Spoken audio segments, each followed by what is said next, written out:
कृष्णा माता जी। हरे Krishna. Welcome you all in Mukund Mala श्लोक क्लास। श्री प्रभुपाद की स्मरण को हम सब पढ़ रहे हैं। तो आइए श्लोक नंबर 30 आगे कंटिन्यू करते हैं। ओम अज्ञान से मिरांधस्य ज्ञानांजन शलाकया चक्षुरुन्मिलितं येन तस्मै श्री गुरुवे नमः। नमः ओम विष्णुपादाय कृष्णप्रेष्ठाय भूतले श्रीमते लोकनाथ स्वामी महाराज जी नाम। नमः ओम विष्णुपादाय कृष्णप्रेष्ठाय भूतले श्रीमते भक्ति वेदांत स्वामी जी नाम। नमस्ते सारस्वती देवी गौरवाणी प्रचारिणे निर्विशेष शून्यवादी पाश्चात्य देशधारी। क्या है तुमसे कहो जय श्री कृष्ण चैतन्य प्रभु नित्यानंद श्री अद्वैत केदार श्री गौर भक्त वृंदा। हरे कृष्ण कृष्ण कृष्ण हरे हरे हरे राम राम राम। श्री गोपाल की जय। वनमाला गण की जय। साई गौर श्रीमानंदे हरि हरि बोल।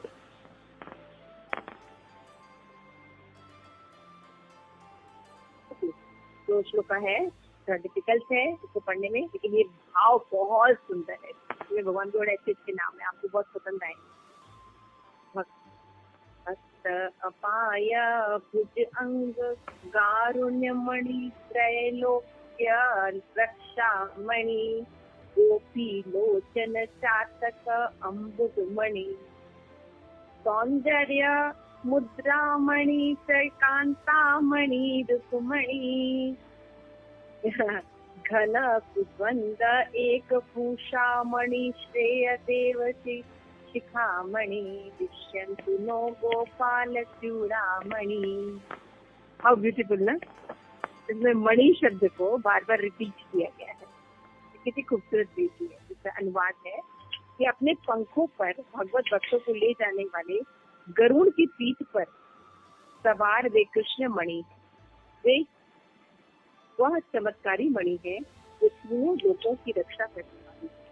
यह मणि सदृश बादल है जो गोपियों के घातक पपीहे सदृश नेत्रों को आकर्षित करते हैं और सबों के बीच मणि तुल्य है। वे बहुत ही भद्रता पूर्वक भाव भंगिमा दिखाते हैं। वे उन राधा रानी पर उन महारानी रुक्मणी के विमुल स्तनों पर एकमात्र मणि जनित आभूषित जो स्वयं की प्रेयसियों की मणि रूपा है। समस्त देवताओं के चूड़ामणि स्वरूप रूपों में सर्वश्रेष्ठ वे परम आशीष प्रदान करें तो हमें प्रदान करें। यहाँ पे राजा कुलशेखर जो है वो इसके पहले वाले श्लोक में भी बताया है। जैसे आप आज के भी श्लोकों में देखेंगे ना, उसमें जैसे भगवान एक शब्द अलग बार बार जैसे इसमें मणि शब्द आया है ना, कि आज वाले श्लोकों में आप देखेंगे तो जैसे कि कुछ शब्द है उनको रिपीट किया गया। तो बड़े अच्छे वर्ड्स लगते हैं बार बार रिपीट करना। जैसे मणि शब्द को बार बार रिपीट करके भगवान के अलग अलग जो लीलाएं हैं उनकी जो मुझे हमको पता है। तो आइए पढ़ते हैं श्लोक को। तात्पर्य थोड़ा रीड कर दीजिए बेटा। जी माता जी। भक्तों के द्वारा की जय। यहाँ पर राजा कुलशेखर हमारे समक्ष भगवान कृष्ण की विविध लीलाओं में से कुछ की झांकी प्रस्तुत करते हैं। प्रत्येक उदाहरण में भगवान को मणि कहा गया है। वे मणि की तरह स्वयं तेजवान, अत्यंत सुंदर तथा अत्यधिक मूल्यवान है। जिस तरह मणि के बिना अंगूठी रखती जान पड़ती है, इसी तरह रिक्त जान पड़ती है, उसी तरह कृष्ण के बिना गरुड़ की अद्वितीय महत्ता नहीं जान पड़ती। यद्यपि गरुड़ एक विशाल तथा शक्तिशाली पक्षी है, कृष्ण के बिना गोपियों के नेत्रों को ना तो ठहरने का कोई स्थान मिलता है, ना ही कुछ देखने को। जिस तरह चातक पक्षी तब तक अशांत बना रहता है जब तक वह वर्षा करने वाले तथा जीवनदायी बादल को नहीं देख लेता। जैसा कि श्री चैतन्य महाप्रभु गोपी भाव में कहते हैं, सारा संसार आपके बिना शून्य लगता है। कृष्ण की अनुपस्थिति में देवता गण मुकुट मणि विहीन होते और खुद का सम्मान भी घट गया होता। इस प्रकार भगवान कृष्ण आध्यात्मिक जगत में अपनी लीला में तथा भौतिक जगत के समस्त संचालनों में परम आवश्यक पुरुष हैं। जैसा कि भगवत गीता 7.7 में वे कहते हैं, हर वस्तु मुझ पर टिकी है। जिस तरह मोती एक धागे में पिरोए रहते हैं, जब कोई जीवात्मा अपनी स्वतंत्रता का दुरुपयोग करता है तो वह सृष्टि का केंद्र बनने का प्रयास करता है और सोचता है कि कृष्ण के बिना उसका काम चल सकता है। इस भूल को सत्यराजित की कथा के द्वारा चित्रित किया गया है, जिसके पास स्यामंतक नामक एक अद्भुत मणि थी, जिसे वह अपने गले में धारण करता था। जब सत्यराजित द्वारका में प्रविष्ट हुआ तो कृष्ण ने उससे उस मणि को राजा उग्रसेन को हस्तांतरित करने के लिए कहा, किंतु सत्यराजित ने वह मणि राजा को न देकर उसे एक मंदिर में स्थापित कर दिया और वह उसकी पूजा करने लगा और प्रतिदिन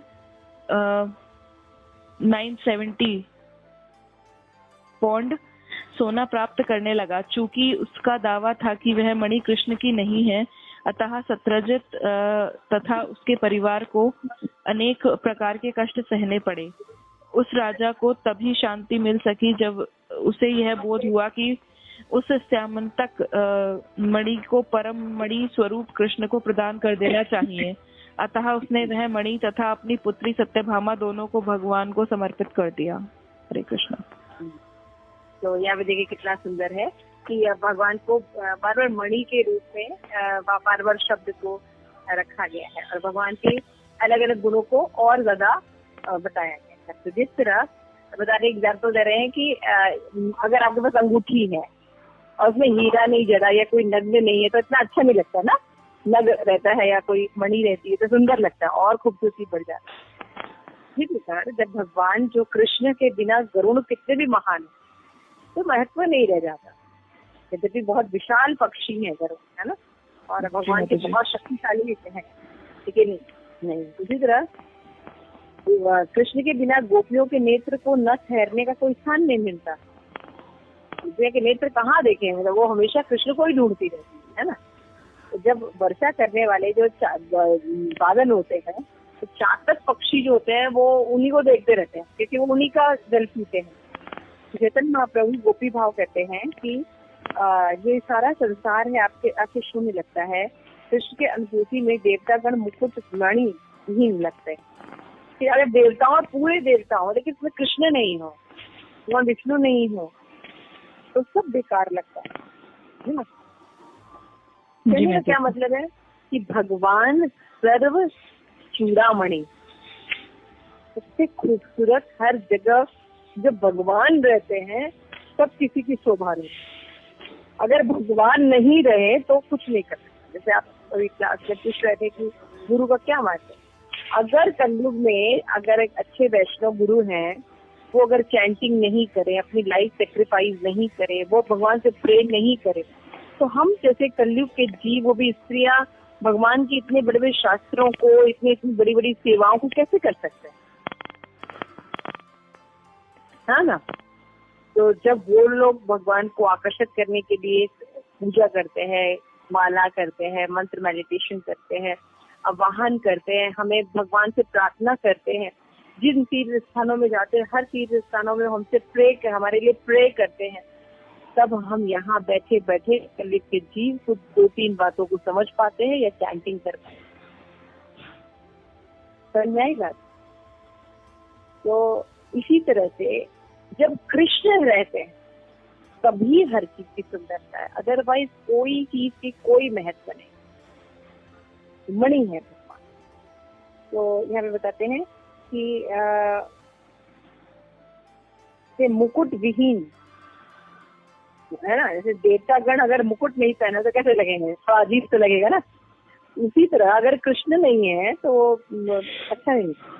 जी माता जी। भगवान आध्यात्मिक जगत में लीला भौतिक जगत के समस्त संचालों के परम आवश्यक पुरुष है। इसलिए भगवद गीता में 7.7 में भी भगवान ने कहा कि मैं मुझ पर सारी चीजें टिकी। जैसे एक आपके पास नेकलेस है मोती का, तो मोतियां अपने आप स्टे करेंगी नहीं माता जी, नहीं, पिरोने के लिए एक धागा रहता है, लेकिन धागा दिखाई नहीं देता, मोतियां दिखाई देती। आप थोड़ा सा इंटेलिजेंस आप देखेंगे कि धागा न हो तो मोतियां टिकी नहीं सकती। उसी तरह से भगवान पर सब चीज आश्रित होती है, प्लैनेट, स्पिरिचुअल प्लैनेट, सब चीज भगवान नहीं है तो कोई मतलब ही नहीं। यहाँ पर राजा कुलशेखर कहते हैं कि जब कोई जीवात्मा स्वतंत्रता का अपने दुरुपयोग करता है तो क्या करता है, वो अपने आप को केंद्र बनने की कोशिश करता है। मैं जो कर रहा हूँ सब बहुत अच्छा है, मुझे किसी की जरूरत नहीं, कोई इंटरफेरेंस नहीं चाहिए, है ना, मैं सीधे ही डायरेक्ट सेवा कर लूंगा। ये सब फॉल्स ही होता है, ये सब असुर मेंटलिटी। इसीलिए तो चेक करने के लिए बीच में होना चाहिए।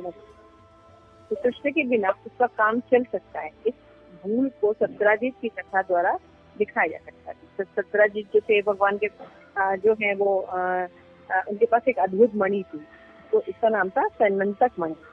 तो वो मणि जो थी वो हमेशा गले में धारण करते थे। और सत्राजित द्वारिका में प्रविष्ट हुए तो कृष्ण ने उस मणि को राजा उग्रसेन को देने को कहा, जो राजा थे, है ना।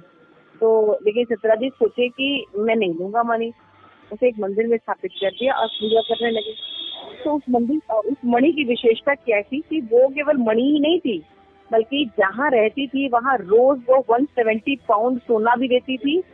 और वहाँ पे श्रीमद् भागवतम कहती कि जब वो जहाँ वो मणि रहती थी वहाँ कोई दुर्भक्षी, अकाल, रोग, है ना, ये सब नहीं होता था।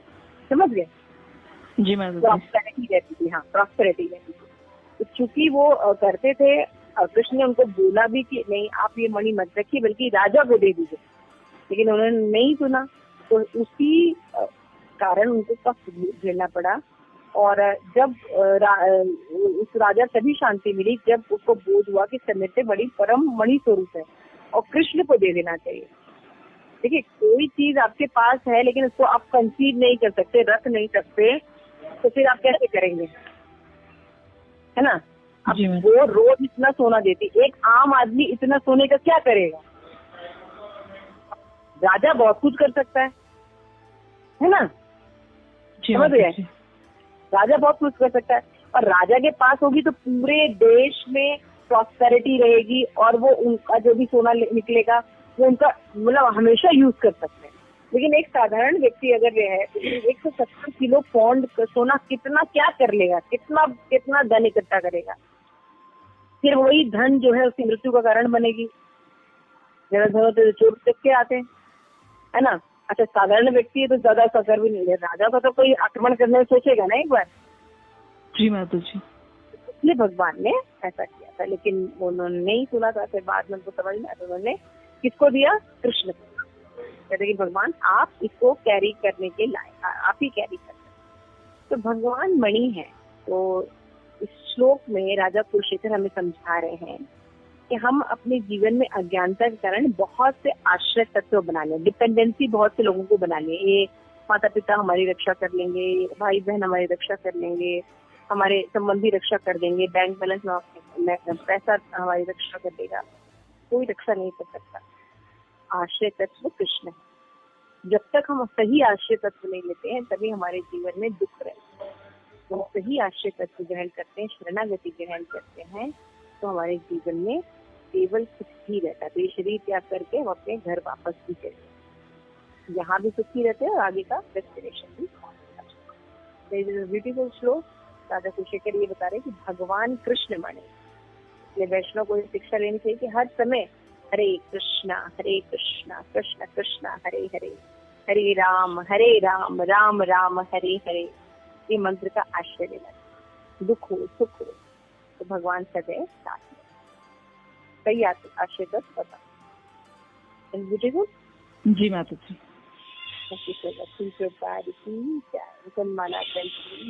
आपकी जय। हरे हरे बोल।